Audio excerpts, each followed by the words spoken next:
Nopirkt dzīvokli, izīrēt to par 150 eiro, tas nav bizness. Klients iegādājās dzīvokli un izremontēja to par kopējām izmaksām 10 000 eiro un izīrēt to tagad par 150 eiro mēnesī. Kopumā ir aptuveni 5,5 gadu atmaksāšanās periods. Tas nesot bizness. Varbūt tas nav bizness, bet ilgtermiņa ieguldījums viennozīmīgi. Bet tad jautājums, ko tu vispār vari atļauties par 10 000 eiro? Latvijā nekas īpaši nesanāks. Teiksim, 60 000 ieguldot Igaunijā, tie sanāk 6 dzīvokļi par 150 eiro mēnesī. Kopēji ienākumi mēnesī sastāv 900 eiro.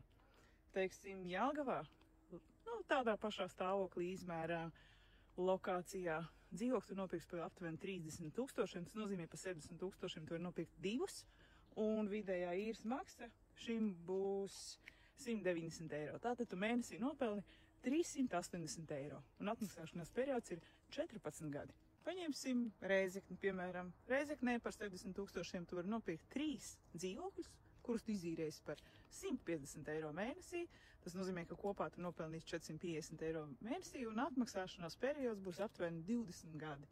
Bet jārēķina, ka 20 gadu laikā noteikti vismaz vēl viens kosmētiskais remonts būs vajadzīgs, līdz ar to var aizmirst savu peļņu vēl uz 10 gadiem. Un kā trešo paņemsim Rīgu.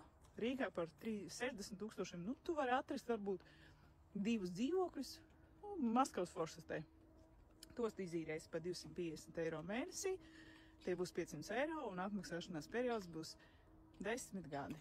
Tā kā Igaunijā taisīt īres dzīvoklis par 10 000 un izīrēt par 150 eiro mēnesī nav biznesa.